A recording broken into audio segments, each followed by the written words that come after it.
first time in the history of the Dominion, Canada has an army formation in the field. Canadians eagerly welcome the news.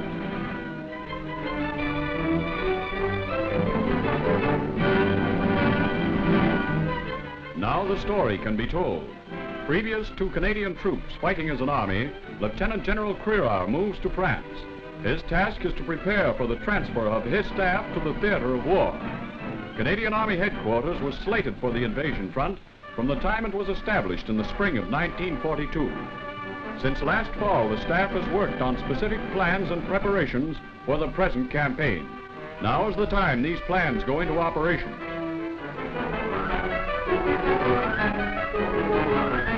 On board the Canadian destroyer carrying General Crerar, a church service is held. Prayers are offered up for the success of the great operations which lie ahead.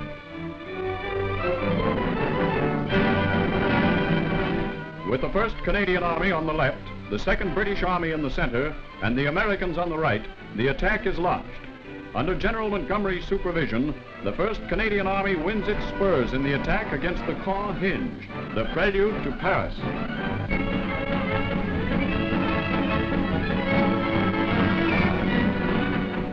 Elements on strength of the 3rd Canadian Infantry Division march past on inspection in Normandy.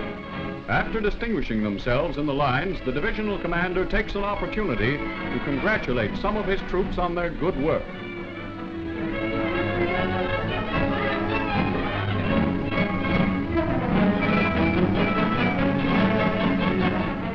Major General Keller inspects the men who contribute so much to the winning of the war, the infantry. Backed by all the other branches of the service, it's the Putzlager who invests the objective. All arms are organized to back up the man behind the gun who takes and holds the ground. During a rest period before the next offensive, the CO sees his command at close range. He passes on to them information regarding future plans. In this way, everybody is in the picture so that he can play his part in the great pattern which spells for the Allied nations victory.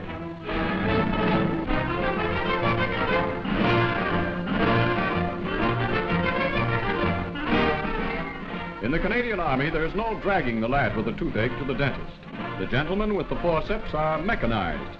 They drive up to the patient in a fully equipped dental clinic. No matter what happens to the bicuspids, there's a dental officer right there to put them back on an operational basis. The best part of the Army dentist office is the bill. There just ain't no such animal. No stalling the doc off until next payday. This work is on the government. Now, you don't have a thing to worry about. This won't hurt you a bit. Just relax and take it easy. Doc will have that meddlesome molar out of there before you can say Schickelgruber.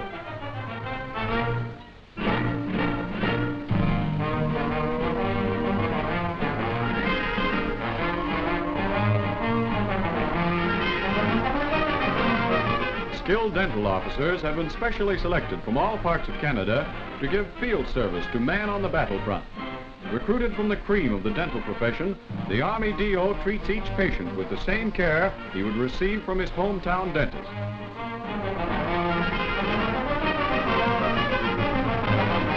A DR speeds a newly made denture to dental company headquarters. Even the dental workshop is mobile.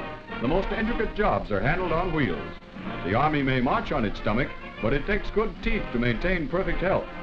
With his tailor-made food choppers all polished up, Johnny Canuck eats everything, even Army dog biscuits.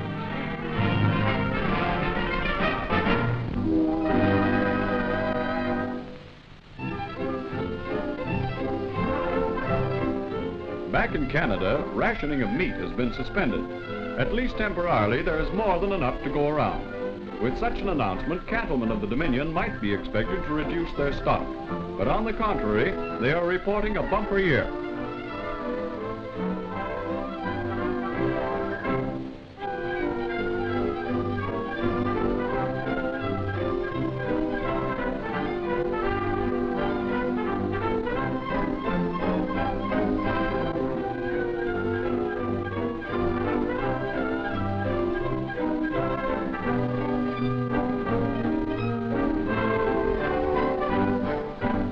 At a typical roundup in southern Alberta, this year's beef crop lives up to the well-known reputation of prime Canadian beef.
From all parts of Canada's rolling plains, the ranchers are driving their endless herds to the railroad sidings.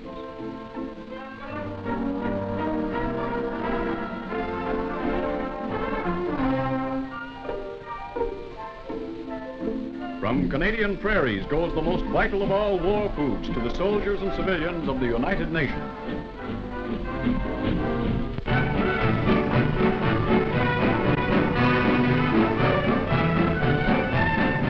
Flash. In forward areas, Royal Canadian Engineers construct pontoon bridges to ferry equipment across rivers.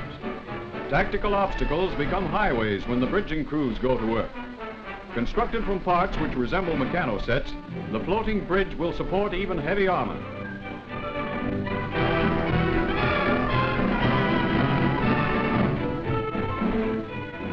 A vital aid to the drive across the Orne River is the pontoon bridge. It enables Canadian and British tanks to move into the tactical picture en masse. Through its use, General Montgomery is able to command the front by bringing his armor to bear in force on the enemy flank.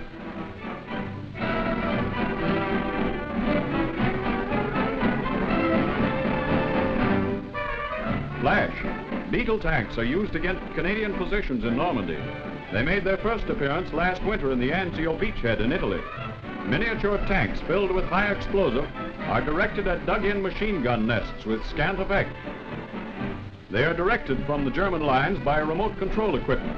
Most of them are blown sky high by our anti-tank guns before they come anywhere near their objective. Flash. An important part of our supply lines is the salvage unit. With the tremendous amount of guns and ammunition necessary to fight a war, salvage of useful equipment eases the strain on production. Shell cases and ammunition boxes are only some of the things which can be reclaimed for future use.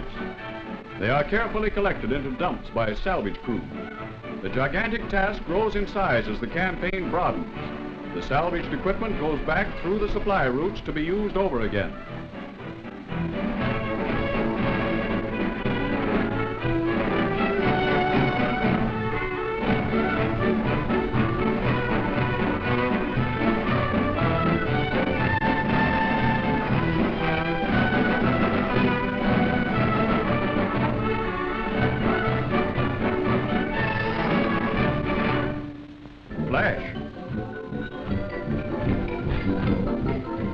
Canadian Army shows entertain frontline troops in Normandy.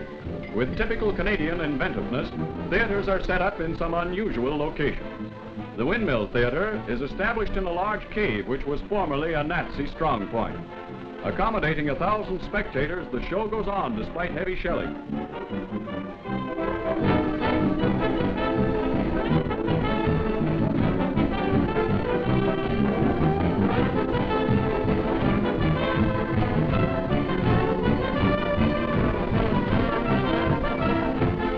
Typical of makeshift stage construction is the theater erected by the Army show for its invasion review. In a sheltered valley, the troopers set up their portable stage and carry on with the performance. A real treat is Army entertainment for troops just out of the line. They relax and forget for a few moments the gruesome business of war as the dance goes merrily on.